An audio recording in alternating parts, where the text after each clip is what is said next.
하나님의 방법, 인간의 방법, 이러한 주제의 말씀으로 이 시간 은혜를 나누고자 합니다. 방법이라고 하는 것은 생각을 행동으로 옮기는 것으로, 하나님께 주신 생각을 따라서 행동하는 것이 하나님의 방법이라면, 인간의 생각을 따라 행동으로 옮기는 것이 무슨 방법이나? 인간의 방법입니다. 그러면 구체적으로 먼저 하나님의 방법이란 하나님께서 주신 말씀과 지시를 따라 믿고 순종하는 것이라면, 인간의 방법이란 어떤 것인가? 지금까지 내가 살아온 경험이라든지 지식이라든지 아니면 재능이라든지 사람들의 말을 듣고 내 노력으로 살아가는 것이라고 말씀을 드릴 수 있지요. 항상 이 두 가지가 마음에서 충돌하는 거예요. 바울이 로마서에 기록한 대로 마음으로는 하나님의 법을, 육신으로는 내 생각대로 제 법을 따르노라. 오라 나는 공고한 사람이로다. 그렇게 표현한 것을 우리는 로마서 성경을 통해서 알 수가 있는 것입니다. 그러니까 이것이냐 저것이냐, 하나님의 방법을 따를 것이냐, 아니면 인간적인 방법, 육신의 내 생각을 따를 것이냐, 항상 마음에 충돌한다고요. 신앙생활을 한다고 하면서도 하나님의 지시, 즉 말씀을 따르지 아니하고 인간적인 방법을 따라 살면서도 나 자신이 생각할 땐 내가 신앙생활을 잘하고 있다, 그렇게 착각할 수도 있습니다. 성경에서 하나님의 생각, 말씀, 즉 하나님의 뜻을 버리고 인간의 방법을 선택했을 때, 하나님께서는 때로는 다양한 방법을 통해서 그의 선택의 길을 막으실 때가 성경에 있는 것을 알 수가 있죠. 요나와 같은 경우에는 무엇으로 막으셨어요? 하나님의 방법이 아닌 인간의 방법을 선택했을 때 하나님께서 그의 가는 길을 무엇으로 막으셨냐고요? 다 잊어버렸어요. 풍랑을 통해서 막으셨어요. 하나님 방법은 니느웨에 가서 복음을 전해라 그러는데, 요나의 방법은 자기 생각을 따라서 니느웨가 아닌 다시스로 가게 됩니다. 하나님께서는 그의 잘못된 선택의 길을 풍랑을 통해서 막으셨던 것을 요나서를 통해서 알 수가 있어요. 바울도 또한 로마로 가는 길에 하나님은 더 지체했다가 가거라, 그게 하나님 방법이요, 지금 가지 말고. 그런데 선장과 선주는 지금 가야 됩니다. 왜? 겨울이 다가오기 때문에 날씨가 앞으로 더 험해지고, 지금 정박해 있는 이 항구는 배가 정박할 수 여기에 적합하지 않아서 풍랑이 일고 파도가 치면 배가 깨질 수 있으니까 빨리 이곳을 떠나야 됩니다. 경험이 많은 인간적인 방법을 선택했을 때 어떻게 됐을까요? 풍랑을 만났어요. 그러니까 한결같이 요나도 그러했고 바울이 탔던 배도 그러했고 본인들의 개인적인 어려움도 있었지만은 거기 함께 타고 갔던 많은 사람들이 다 육적인 고통, 심적인 두려움의 고통, 경제적인 많은 피해가 발생했던 것을 우리는 성경을 통해서 알 수 있어요. 그렇다고 꼭 하나님의 뜻을 역행했을 때만, 인간적인 방법을 선택했을 때만 어려움을 당한 것은 아니지만은, 때로는 인간적인 방법을 선택했을 때 하나님께서 이를 막으시는 방법 중에 하나가 되기도 하기 때문에, 우리가 삶을 살아가면서 혹 어려운 일을 당했을 때는 어떻게 해야 돼요? 한번 점검해 볼 수 있는 그 원인이 어디 있는가 점검해 볼 수 있는 지혜도 필요하다라고 생각이 되어지는 것입니다. 선지자 발람의 경우에는 천사를 보내어서 그가 가는 길을 막으셨어요. 인간적인 방법을 선택했을 때. 하지만 발람 선지자는 이를 깨닫지 못했어요.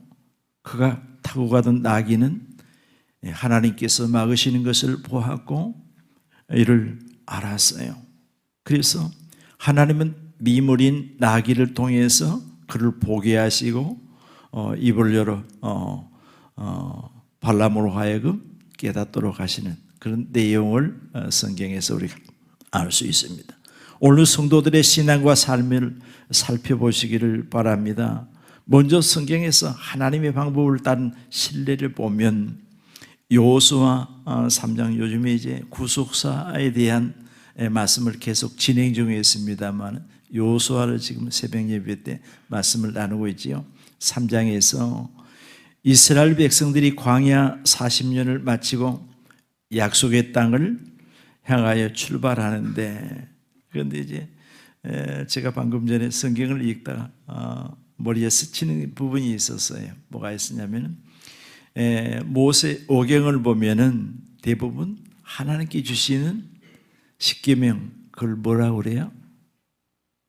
다른 말로 법궤라 그래요. 법궤라고 그러는데 여호수아 성경에는 법궤라고 말하지 않고 뭐라고 말하고 있을까요? 언약궤라고 말하고 있어요. 왜 언약궤라고 말하냐? 하나님께 주신 율례와 법도와 계명이 법이에요. 우리 믿음의 사람들이 지켜야 할, 그러니까 법궤라고 했는데, 또 한편으로는 하나님의 말씀이 뭐라고요? 약속의 말씀이거든. 그러니까 언약궤, 그 약속의 말씀이 담긴 궤, 상자라는 의미잖아요. 그렇게 여호수아에 계속해서 표현되고 있음을 우리는 알 수가 있습니다. 자, 그런데 40년의 광야 생활을 이제 마치고 약속의 땅을 향해서 출발하는데 첫 번째 장애물이 뭐였을까요? 요단강이었다고요. 그렇죠? 요단강. 요단강이 앞에 가로 놓여 있는 거예요. 그걸 가야 할 사람은 한두 명이 아니고 몇 명이다? 200만이 숫자로는 넘을 수 있는 그런 많은 사람들이 배를 타고 간다고 생각해 보십시오. 며칠을 가야 되겠어요? 큰 배도 없는데 배를 타고 갈 만한 그런 것도 아니고요. 요단강이 폭이 넓은 건 아니니까. 그런데 하나님께서는 요단강에 들어서서 가라는 거예요. 강물이 1년 중에 가장 범람할 때, 그러니까 바닷물도 가장 수위가 높을 때가 언제인 줄 아세요? 우리 김영희 집사님 잘 아시겠죠? 몰라요? 백중살이. 백중살이가 1년 중에 가장 수위가 높아요. 그리고 물이 가장 많이 빠질 때가 백중살이라고요.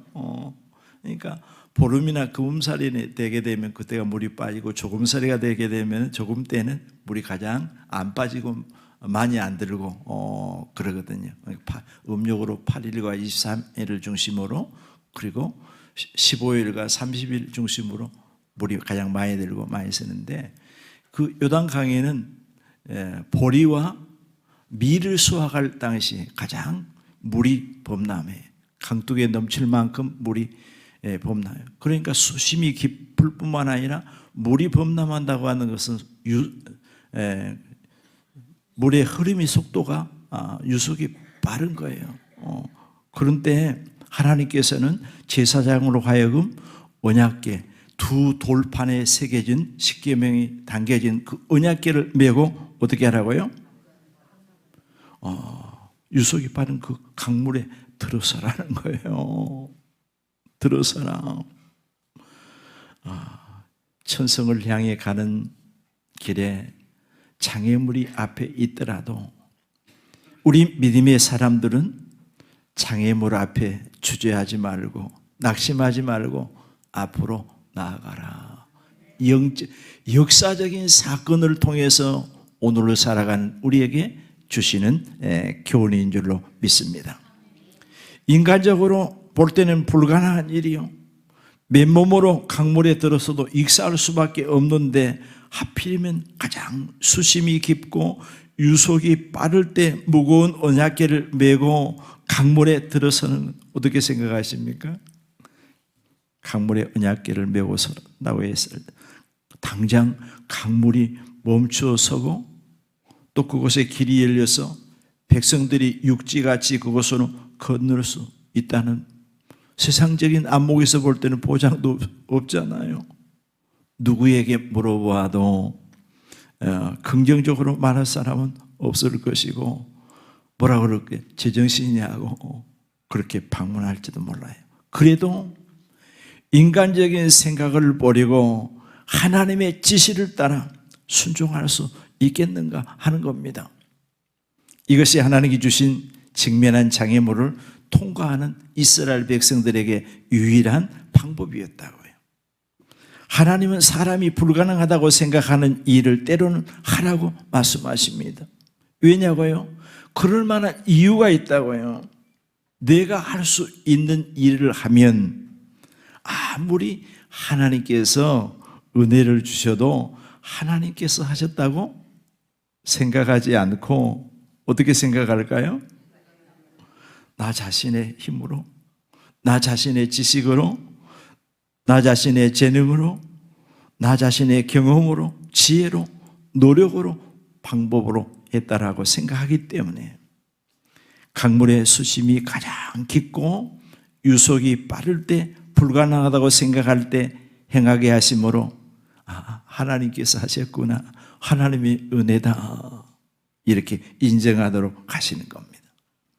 나는 할 수 없다고 마음을 놓고 손을 놓았을 때 그곳에 그때 하나님께서는 역사하시는 거예요. 하나님은 때로는 그렇게 하라고 말씀하십니다. 오늘 말씀의 그 결과를 보십시오. 인간의 생각에는 전혀 불가능한 일이지만 하나님께 주신 방법대로 말씀대로 순종했더니 약속대로 기적의 역사가 일어났습니다. 하나님이 약속의 하나님이시기 때문에 그 약속을 책임지시는 거예요. 강물이 멈춰서고 갈라지고 마른 땅에 대해서 한 사람도 실족하지 아니하고 강을 육지같이 건널 수 있었습니다. 그런데 40년 전에 이스라엘 백성들이 요단을 건너기 40년 전에 나이가 20세 미만은 지금 생존해 있는 겁니다. 그 당시에 40세 이상은 다 죽었지만은 20세 이상은 다 죽었지만은 20세 이하는 지금 생존해 있는 거예요. 그들은 뭘 경험했을까요? 홍해를 경험했다고요. 홍해는 바다입니다. 요단은 강입니다. 조그만 강. 그러면 바다가 깊겠어요? 강이 깊겠어요? 바다가 당연히 깊지요. 바다의 폭이 넓겠어요? 강의 폭이 넓겠어요? 그 말할 것도 없잖아요. 강은 폭이 좁지만은 바다는 광활하잖아요. 그걸 이전에 이들이 경험해서 그렇잖아요. 경험했습니다. 언약궤를 메고 요단강에 들어서는 것은 하나님의 방법을 선택하는 것은 언제 선택할 수 있느냐? 내 생각이 죽어질 때. 그렇잖아요. 내 생각이 죽어지지 않고는 이성적으로 생각하면 도저히 건널 수가 없는 겁니다. 내 생각이 죽어질 때 가능한 겁니다. 이스라엘 백성들은 요단을 건너므로써 비로소 뭐가 끝나요? 광야 40년의 생활이 끝나게 되는 것입니다. 광야 40년의 생활이 이제 벗어나서 한 단계, 이건 뭘 말해주느냐? 신앙이 성장해서 가나안의 신앙으로 출발하는 출발점이 된 거예요.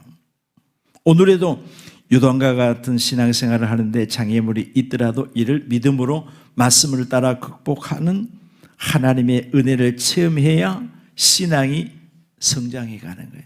장애물이 있다고 해서 그 앞에서 포기하면 신앙은 결코 성장하지 않습니다. 앞으로 나가지 않는 거예요.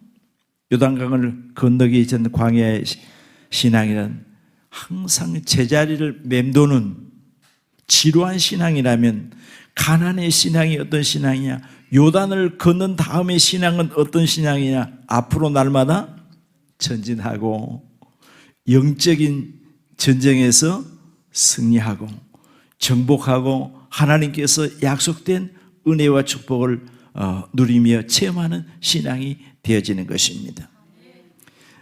두 번째로 누가복음 17장에 보면 예수님께서 베단이라고 하는 마을에 들어가셨어요.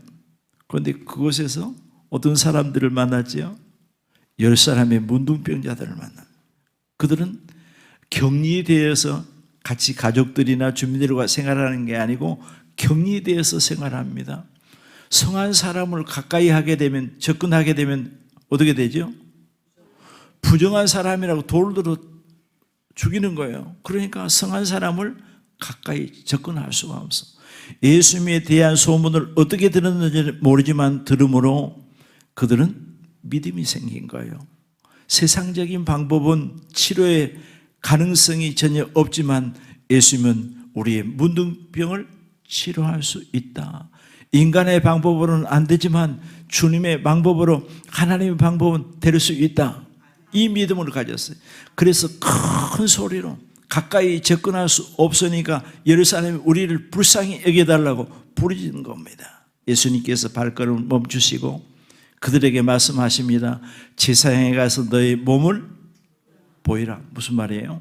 지금 같으면 피부과에 가서 확인을 해야 되겠지만은 당시에 성경을 보면 피부병이 발생했을 때는 제사장에 가서 확인하는 거예요. 그러니까 몸의 변화가 일어났어요? 안 일어났어요? 아직 안 일어났어요. 그런데 제사장에 가서 몸을 확인해라. 병이 치료됐다. 자, 자기 생각을 내려놓지 않으면 갈 수 있어요? 없어요? 없어요. 하나의 변화도 안 일어났는데 환경에. 그런데 하나님께 주신 방법, 주님께 주신 방법을 따라서 제사장을 찾아가는 길에 서로의 얼굴 모습을 보니까 놀라운 기적이 일어나는 거예요. 어떤 기적이 일어났지요? 문둥병이 깨끗이 치료되는 역사가 일어난 것을 알 수가 있습니다. 놀라운 일이 일어났어요. 인간적인 생각과 방법을 버리고 하나님의 방법을 선택하면 오늘도 삶의 현장에서 하나님의 놀라운 은혜의 기적이 일어나는 것입니다. 불가능한 일들이 가능해진 줄로 믿습니다. 이들이 자신들의 생각을 버리지 못했더라면, 말씀을 믿지 않았더라면 아예 제사장을 찾아 출발하지도 않았을 거예요. 내 생각을 버림으로 하나님의 지시, 뜻, 가르쳐 주신 방법을 따라 움직이기 시작했던 겁니다. 본문의 사건에서 하나님의 방법이 어떤 것인가를 통해서 교훈을 얻도록 합니다. 약속의 땅에 들어가기 전에 첫 번째 장애물이 어떤 장애물이었다? 요단강이었다니까요. 두 번째 장애물은 뭐였을까? 함께 교도한 말씀 내용이 뭐예요? 여리고성입니다. 우리가 신앙생활 하는데 한 가지 장애물에서 통과하면 그것으로 끝나느냐? 끝날까요? 아니요. 천국 가는 그 순간까지 수많은 장애물들이 있어요. 성도들에 따라서 때로는 경제적인 문제가 장애물들이 될 수도 있고요. 질병의 문제가 장애물이 될 수도 있고요. 인간관계 속에서 문제가 장애물들이 될 수도 있고요. 얼마든지 여리고성과 같은 장애물이 물을 만날 때가 있더라고요. 그럼 어떻게 해야 되느냐? 오늘 성경에서 그 해답을 가르쳐주고 있는 것입니다. 여리고성을 정복하기 전에 먼저 그 성을 탐지하도록 했지요. 얘는 정복의 꿈을 가지라는 거예요. 우리는 하나님의 말씀을 통해서 늘 정탐꾼이 탐지했던 것처럼 말씀 속에서 이런 정보를 얻고 하나님께 주신 방법을 발견하게 되는 것입니다. 다음으로 지시의 내용을 보면 매일 성을 몇 번씩 돌아라? 한 번씩 돌라는 거예요. 한 바퀴씩 돌. 일곱째 날에는 7번 돌아라.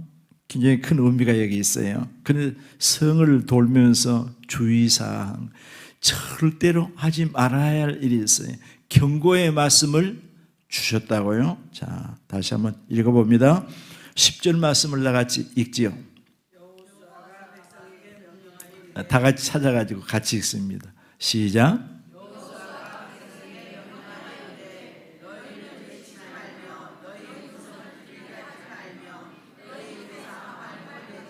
예, 거기까지만.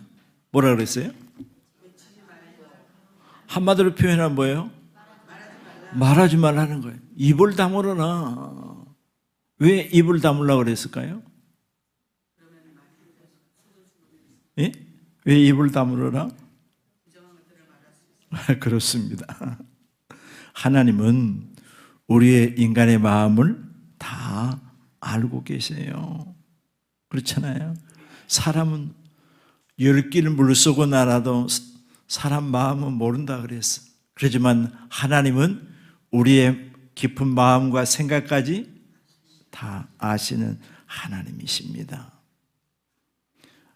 이것이 하나님의 방법이에요. 왜 입을 열지 말라고 했을까?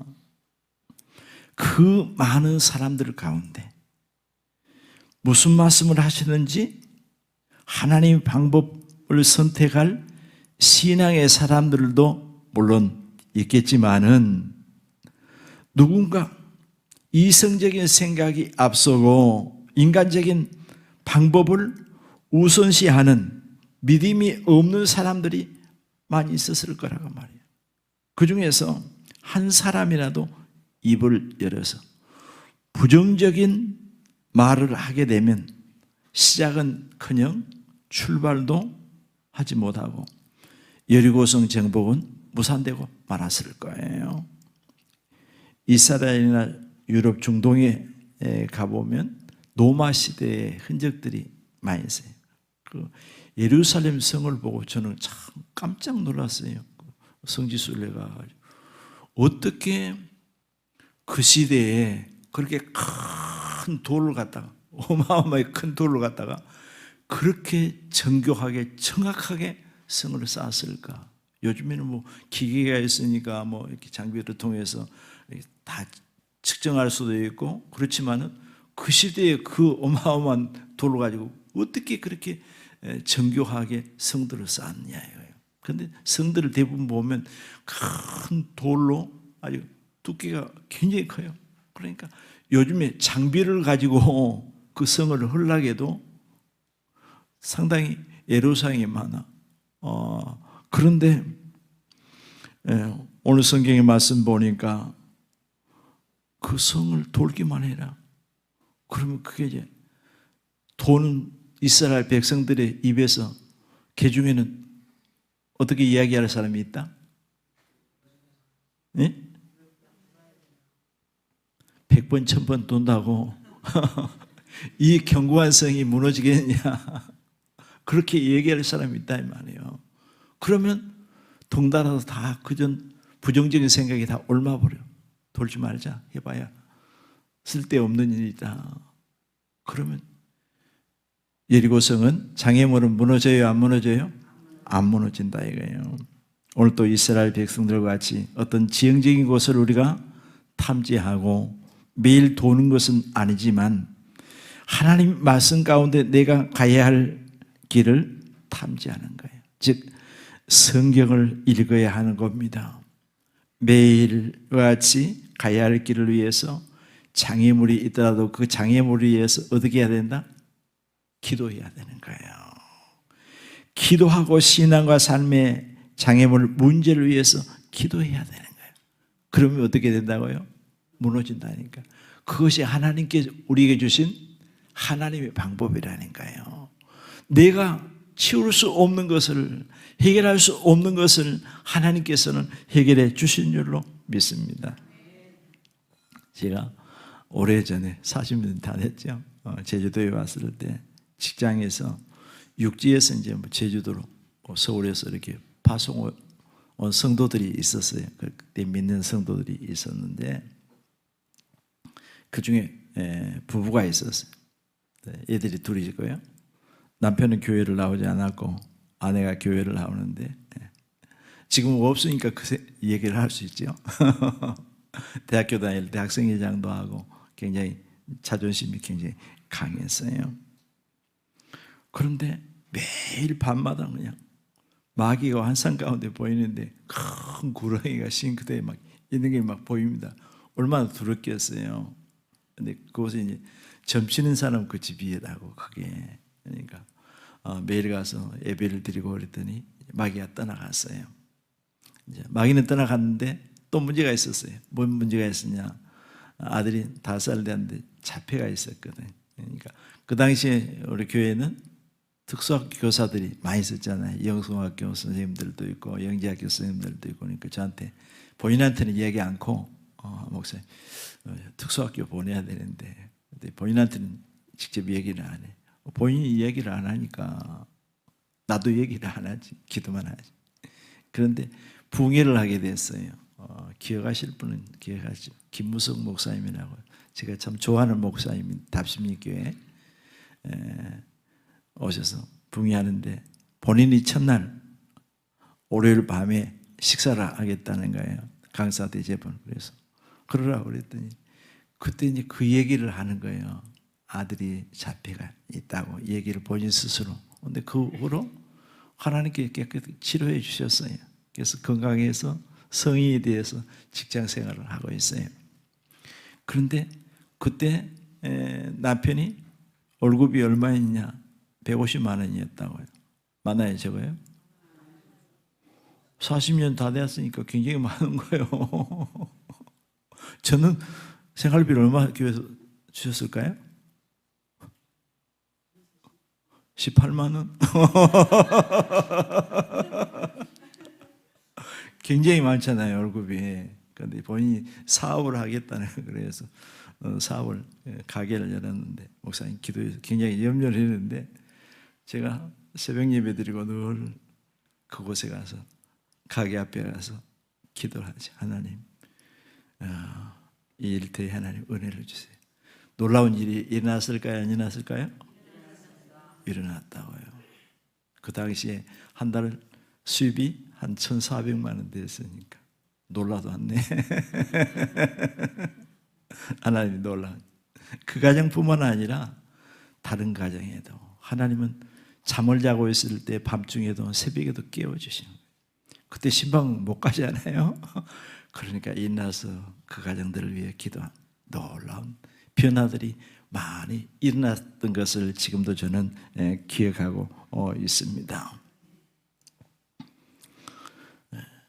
그래서 그분이 교회 건축하고 에어컨들도 대형 큰 거 다 이렇게 온풍기도 다 나는 누가 모르죠. 내가 얘기 안 하니까 항상 교회에는 얘기 안 하니까 잘 개인적으로 뭐 하는 거는 하나님께서는 과거에도 그렇고 오늘에도 그렇고 놀라운 역사가 있나요?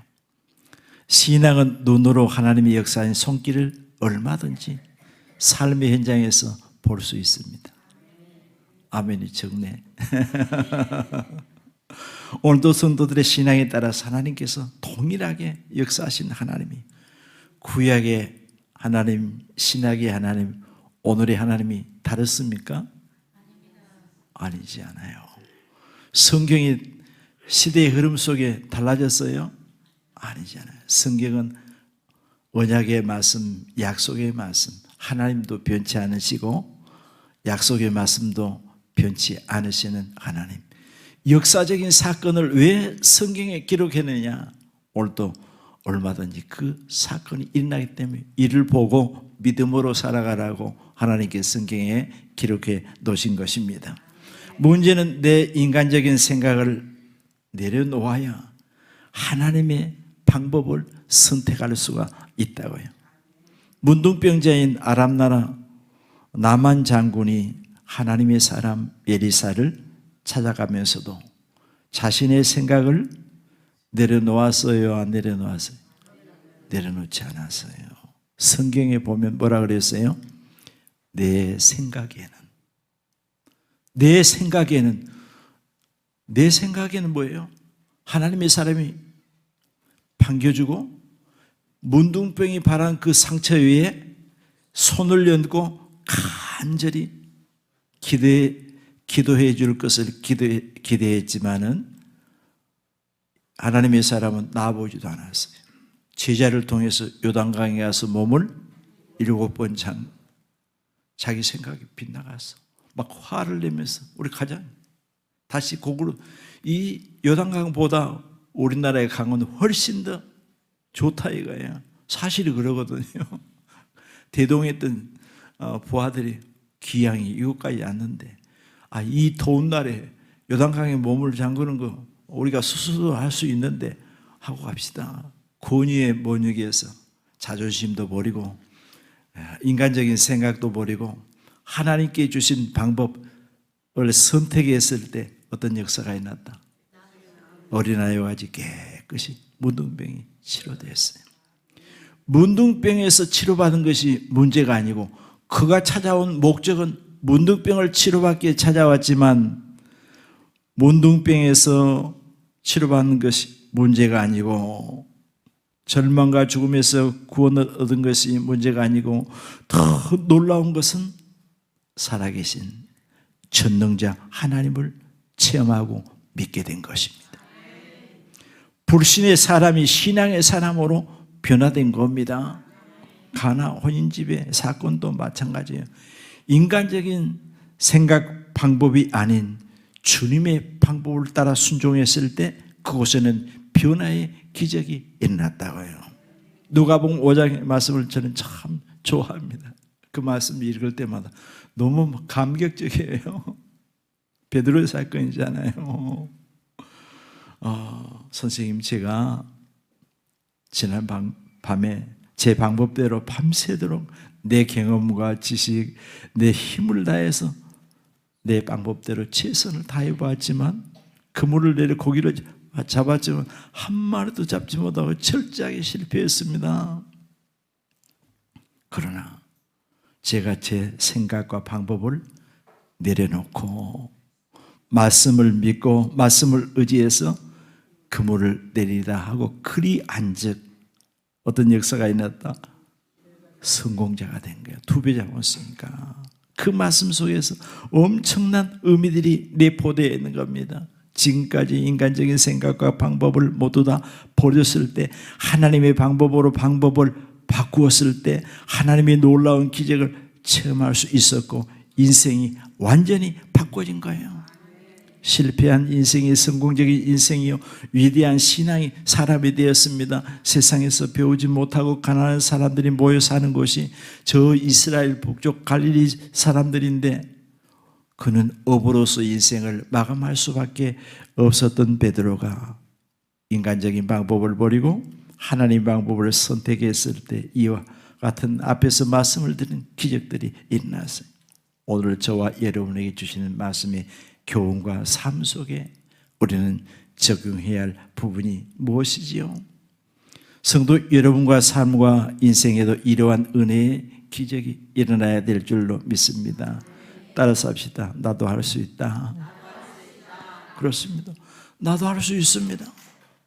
인간적인 생각과 방법을 버리고 하나님의 방법으로 바꾸면 되는 것입니다.